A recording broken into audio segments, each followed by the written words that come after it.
In this video, I'm going to show you how to place the water pump on this Honda Civic. If you need this or any other part for your car, check us out at oneauto.com. Let's get started.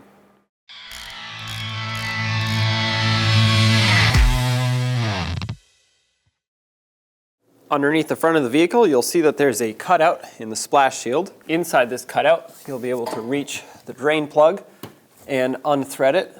Have a collection bucket underneath, of course, to catch the fluid. This coolant will start draining at this point. Don't remove this all the way because it'll start shooting straight out the back, but just let it drain.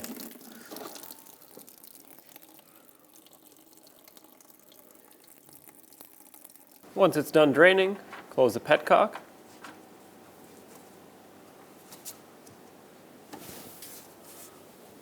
Make sure that's nice and snug. And just take something that'll absorb the drippage, that way it can stop dripping all over the ground once you remove your drain pan. Now that it's done draining, let's cap off the radiator again. That way no debris gets in there and it stays sealed up. With a 10mm socket, disconnect the negative battery terminal by loosening up this mounting nut. Once it's loose enough, pull this off and tuck it away so it can't bounce back and make connection. I disconnected the battery because it is a whole lot easier to do this water pump with the alternator out of the way, so I'm actually going to be removing the alternator. Let's disconnect some electrical connectors here, starting with this one that goes all the way down to the AC compressor. And then we're going to have to get this harness off. Now, there's a little tab here that you can press on and push this connector off of its retainer. Oftentimes they get stuck, so if you can't do that, there's a 10mm bolt that you can remove. And that'll get the whole harness disconnected with the retainer. Now this did start sliding, so I'm going to try to continue removing this. There we go. And underneath, you'll see a retainer that has some clips on the back side. This has to be squished in so it can be popped through the mounting hole of the bracket.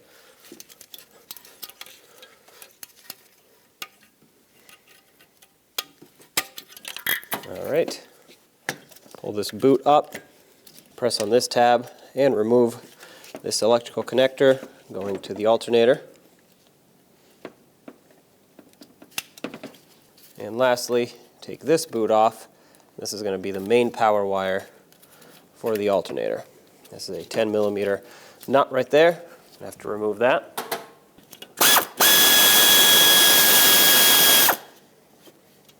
With this off, you can remove the power wire, pull the harness aside. I like to put this mounting nut back, that way I don't lose it. This harness has a retainer here. If you pry out on this clip, you'll be able to pull this away. Alright, now here's the situation. We have to remove the bolt off of that water pump before we take the belt off, otherwise it's going to be very difficult to get the pulley off. To do this, I'm going to put a 19mm wrench on the serpentine belt tensioner, applying extra tension so I can actually break those mounting bolts free without the pulley slipping, and then use a 10mm wrench on the pulley bolts, break them free.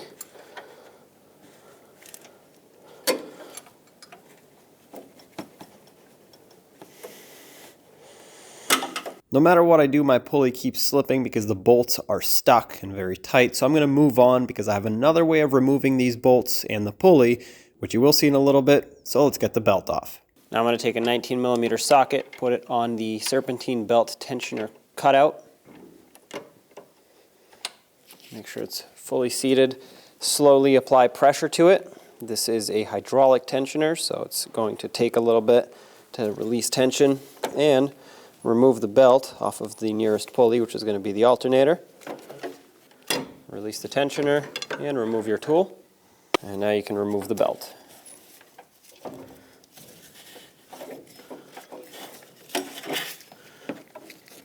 There will be two 12mm bolts holding the alternator on, one over here, one below the pulley, all the way down there. Let's break those free and remove them.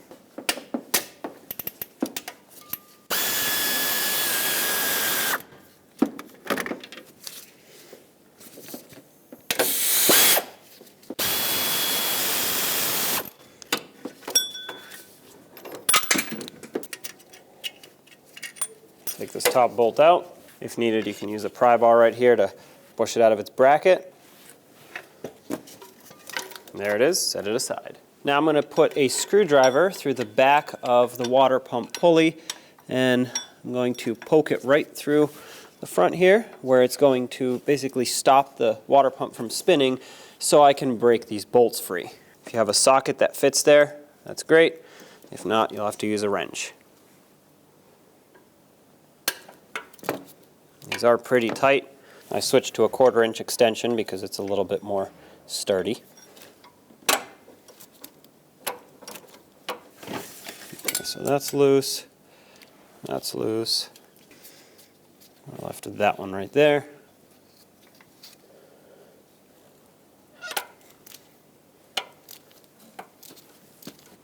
All right, let's get this pulley off now.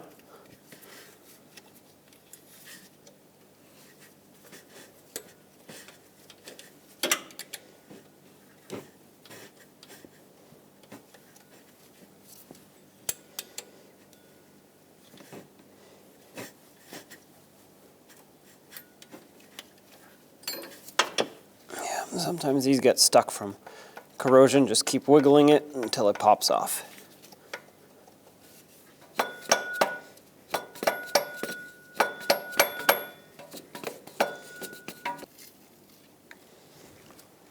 And I sprayed a little bit of rust penetrant on there. Hopefully that'll help. There we go. Get this pulley off of here. We now have to remove the serpentine belt tensioner, which one of the mounting fasteners is right here. This is a 12mm in size. I'm going to break this free and remove it the rest of the way. There we go. At the bottom of the tensioner, you'll see this 8mm Allen bolt. This has to be removed, and you can reach it from up top. I know you're seeing this from below, but you can reach it from up top. I'm going to put that socket in there, and I'll find anything that fits in here so I can tap it in. I want to make sure that socket is seated. Now break it free and remove that bolt.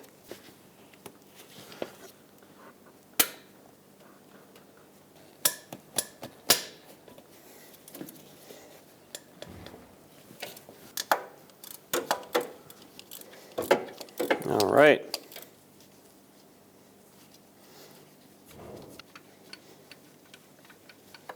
Oh, there's the bolt. Here's the tensioner.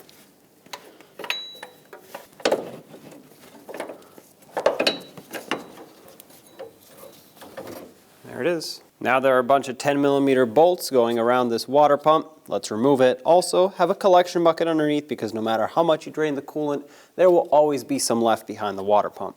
I'm going to break all these free, and then I'll remove them, and then of course remove the water pump.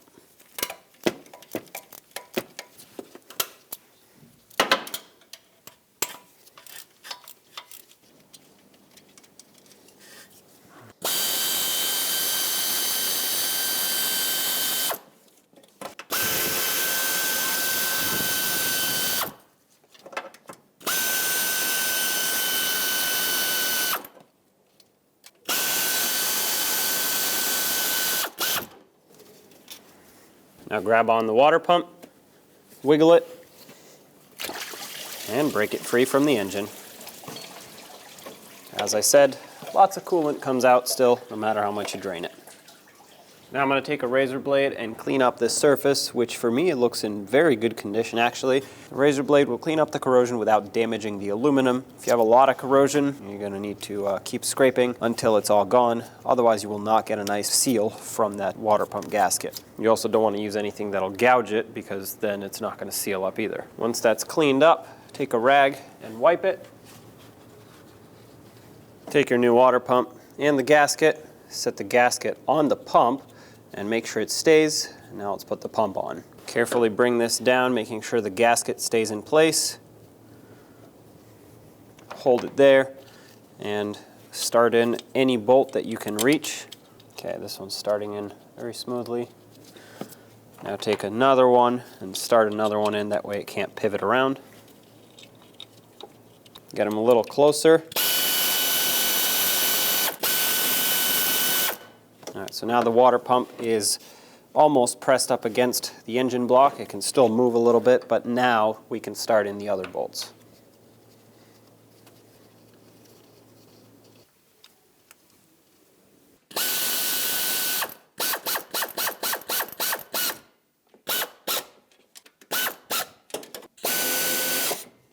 The torque for these is 8.7 foot-pounds. This converts to 104 inch-pounds. If you're unable to torque these, just do your best to get them nice and tight by hand.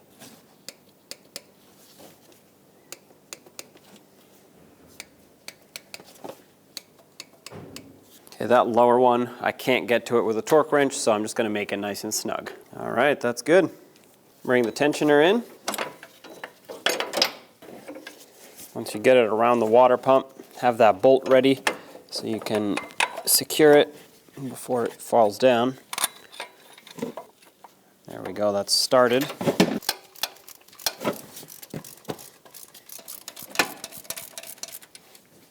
All right, it's bottomed out. Give it a quick snug. Make sure it can still pivot. Of course, you don't want it to be locked up. The torque on that bolt is 40 foot-pounds. All right, that's it. Line up the tensioner on the other side and thread in the bolt. 12mm socket, snug it up. The torque for this is 17 foot-pounds. I put a little bit of anti-seize on the water pump where the pulley rides. Now I'm going to reattach the pulley onto the water pump. I lined it up so that the water pump has a bolt straight up at 12 o'clock, and that's how I'm going to put the pulley on. And after I put my first bolt, the other ones will automatically line up. There we go. So that's one, and just thread on the other ones as well. Let's use the same trick as before to tighten up this pulley. I'm going to stick my 1/4-inch drive extension. That's going to hold it, and I'm just going to use my ratchet to tighten them up. I can't torque these. The torque for them is 10 foot-pounds, so it's really not that high. I can do this easily by hand.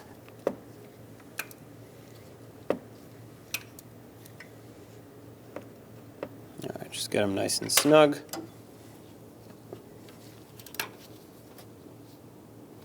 All right. Perfect. These are all tight. Everything spins freely. Now bring the alternator in position, making sure it lines up with its 2 mounting points. I have my bolts ready. I'm going to start in this top one because I can see it easier. This will hold it in place at the top so I can just pivot it to line up the bottom. Don't tighten it fully yet. You do need it to move around. And line up the bottom. This one's going to be a little more difficult just because you can't see it very well. Snug up that lower bolt. All right, I got this snugged up. The torque for this is 17 foot-pounds. It's actually 17 for both top and bottom bolts. I'll start with this one since I'm right down here.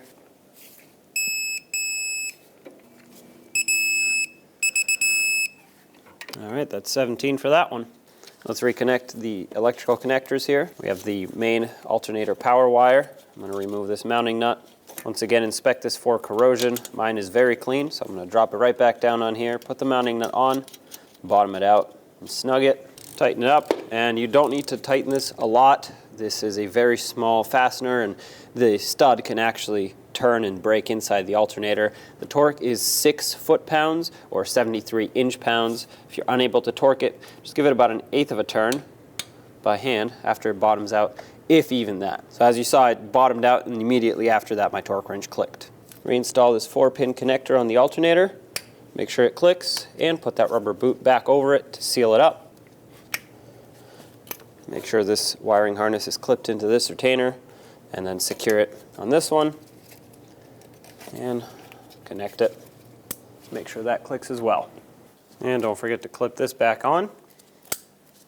Now let's get the belt back on, put it on all the pulleys, and here's a diagram on the screen of what the belt routing should be like. There are 3 options for this vehicle. You'll see all 3 on the screen, but it will be based on whether you have AC or not, a long belt or a short belt, and if you have electronic power steering, the power steering pump pulley will actually just be an idler pulley. Now with the belt in position and ready to put on the last pulley, which for me is going to be the alternator, I'm going to put my serpentine belt tool there, remove tension off the tensioner, pull the belt up in position, making sure it doesn't fall off any other pulleys, of course. All right, take your tool out. Now you're going to want to inspect your belt, making sure it's centered on all of the pulleys. I see that it is not completely centered on the AC compressor, and that is of course an issue. It is perfect on the harmonic balancer and the power steering pump, so I'm going to put some pressure back on it, try to center this up, because if it's off just one rib, that's not going to go well. It's going to skip and could even cut itself as the vehicle starts running. There we go. Fix that. So at this point, we are ready to continue. Let's reconnect the battery terminal. Set this back down. Make sure it's seated all the way down. And while holding this, tighten up the mounting nut. That's going to clamp down on this terminal and allow it to stay locked on to the battery post.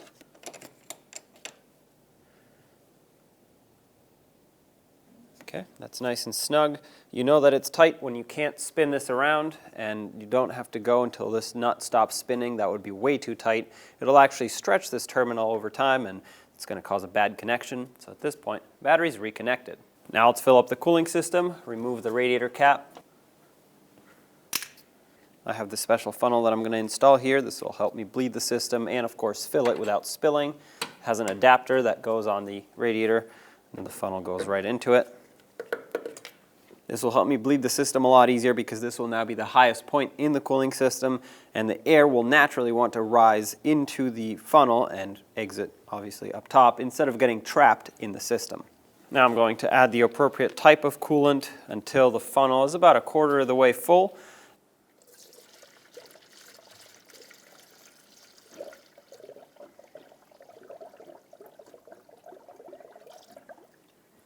Okay, it stopped bubbling. I'm going to fill the funnel just a little bit more.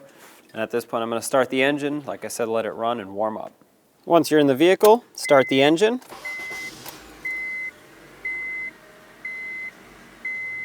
And we're just going to let it run and idle so that it can warm up. On the HVAC side, I like to put the heat all the way on high, and I recommend this with the blower on low and have it set to vents. That way you can feel when the heat starts blowing through the vents, and you want to make sure that heater core gets full of coolant, of course, and doesn't have air pockets. Because if it does have an air pocket, you're not going to have heat in the car and you're going to have air trapped in the cooling system.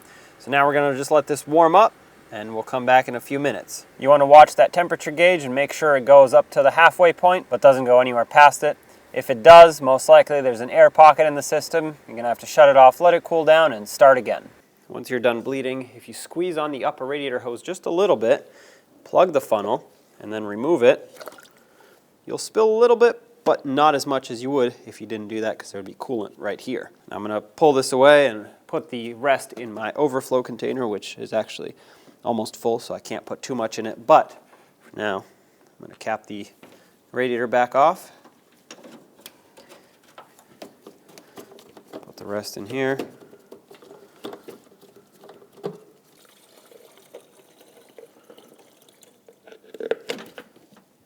Perfect, right up to the max line, which you can see on the side of it. Make sure you thread that cap back on and clean up anything that's spilt. There you go, take it for a road test. I hope this video was helpful, and if you have anything to say, leave it in the comment section below. Don't forget to subscribe and ring that bell so you can stay up to date with all of our latest content. Thanks for watching.